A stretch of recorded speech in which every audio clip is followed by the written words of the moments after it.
torchons brûlent entre les syndicats et l'hôpital d'Avignon. C'est ce que titrait récemment la presse locale. Patrick Bourdillon, secrétaire général du syndicat CGT du centre hospitalier d'Avignon, nous dit ce qu'il en est vraiment. Donc, il faut savoir que l'hôpital d'Avignon est soumis, comme l'ensemble des établissements hospitaliers de France depuis 2006, à la loi Hôpital Patient Santé Territoire et à la tarification à l'acte, qui sont deux lois qui ont imposé aux établissements hospitaliers un nouveau mode de gestion. Ça a été un mode de gestion comptable de leur financement, ça a été un mode de gestion qui a obligé les établissements hospitaliers à fonctionner un petit peu comme des commerces, c'est-à-dire à facturer leurs services de façon régulière. Alors l'hôpital préfère opérer que soigner, oui, parce que ce sont des actes qui rapportent. D'ailleurs, on le voit dans les cliniques privées, ce sont rarement des cliniques de soins de médecine, ce sont des cliniques chirurgicales, et essentiellement des cliniques chirurgicales ambulatoires. Pourquoi ? Parce qu'un patient qui va rentrer pour une opération bénigne va sortir le jour même. Si le patient rentre à l'hôpital pour la même opération bénigne et reste une nuit à l'hôpital, le seul acte qui est facturé, c'est celui de l'opération. Donc l'acte en fait de présence, l'acte d'hôtellerie que l'hôpital va fournir au patient, lui n'est pas facturé. Donc c'est une perte sèche pour les hôpitaux. Donc les hôpitaux sont dans une situation maintenant où l'exemple type qu'on retrouve, c'est il vaut mieux amputer la jambe d'un diabétique plutôt que de le soigner. Oui, c'est une réalité. Parce que l'acte d'amputation, lui, va être facturé de façon conséquente à la sécurité sociale. Le soin, lui, sera beaucoup moins facturé.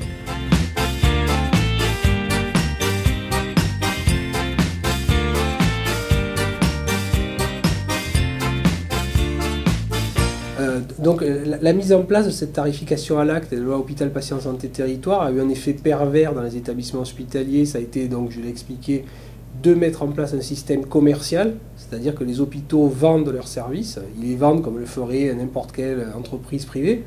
Mais de surcroît, cette mise en place de cette loi a obligé les établissements hospitaliers qui se sont retrouvés dans des situations financières difficiles parce que sous-dotés, à fonctionner avec des contrats de retour à l'équilibre financier, c'est-à-dire que la tutelle, c'est la bras armé du ministère, c'est l'Agence régionale de santé, cette tutelle demande aux établissements hospitaliers de réduire leurs coûts de fonctionnement, donc en réduisant bien sûr la part de fonctionnement structurel qui est les achats de matériel, qui est les achats d'électricité, les achats de chauffage, et les achats de diverses fournitures, mais surtout pour une part essentielle qui concerne 2/3 des budgets des établissements hospitaliers, c'est sur la masse salariale. Or la masse salariale, ce sont des agents hospitaliers. Alors, les conséquences pour les patients en fait, de cette amputation budgétaire et de ce changement de conditions de travail pour les agents, puisque c'est lié, hein, je veux dire la réduction de la masse salariale, les conditions de travail des agents sont totalement liées, mais la conséquence principale, nous, on est des agents hospitaliers, on ne soigne pas des boîtes de conserve, on soigne des patients, c'est automatiquement une diminution de la qualité de la prise en charge des soins des patients, c'est automatiquement une baisse de la disponibilité des personnels et c'est aussi automatiquement une baisse de la possibilité dans l'offre de soins de pouvoir accueillir tous les patients. Au-delà de la difficulté qu'on a à soigner correctement les patients, je dirais aussi que c'est une attaque et une atteinte au moral et à la capacité professionnelle de tous les agents hospitaliers.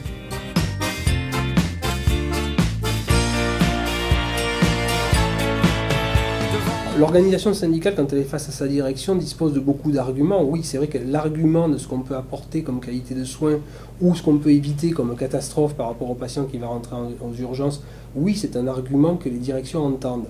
Mais on est dans une situation telle dans nos établissements hospitaliers que le patient n'est plus du tout le centre d'attention de la gestion de nos établissements. Le centre de l'attention, c'est le centre de gestion financière.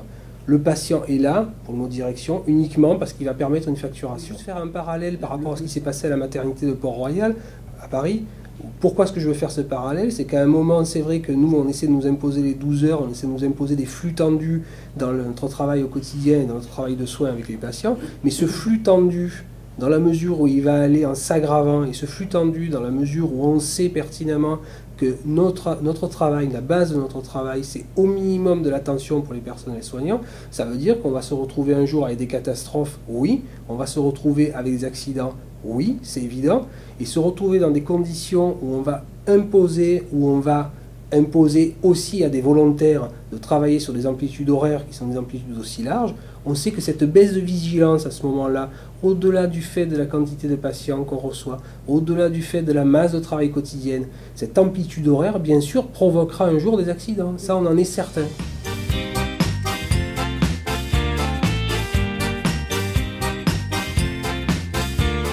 La CGT a des revendications qui sont claires par rapport aux salariés des établissements hospitaliers. Ce sont des revendications déjà de dotation en termes de personnel, des revendications en termes de reconnaissance des qualifications et des revendications en termes de nombre d'agents nécessaires pour pouvoir faire fonctionner des services hospitaliers en fonction de la demande de soins.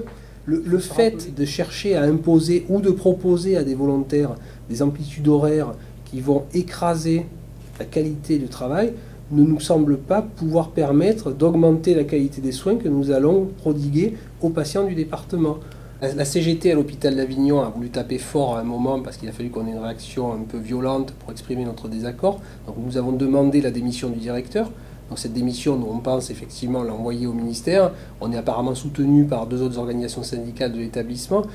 Mais ces 12 heures, en fait, elles vont être essayées pendant une période que nous avons obtenue comme étant une période courte, afin de pouvoir avoir derrière l'avis des personnels. La demande d'expertise du CHSCT est maintenue. La CGT maintient cette demande. Elle aura lieu, cette expertise. L'étude sera faite. Et derrière, il y aura une action, bien sûr, qui aura lieu. Soit une action légale au tribunal pour faire annuler ces 12 heures si c'est nécessaire, soit une action avec les salariés, parce qu'il ne faut pas oublier que ce sont 6 services qui ont souhaité passer en 12 heures, ça représente 80 agents. Il y a encore 2920 agents à l'hôpital d'Avignon qui sont contre ces 12 heures, donc ils ne souhaitent pas ce passage en 12 heures. On entend beaucoup la direction de l'établissement dire « mais les agents le veulent, c'est pour ça qu'on le fait ». C'est archi faux, les agents ne le veulent pas. Donc derrière, la CGT va rester très vigilante et travaillera sur la suite.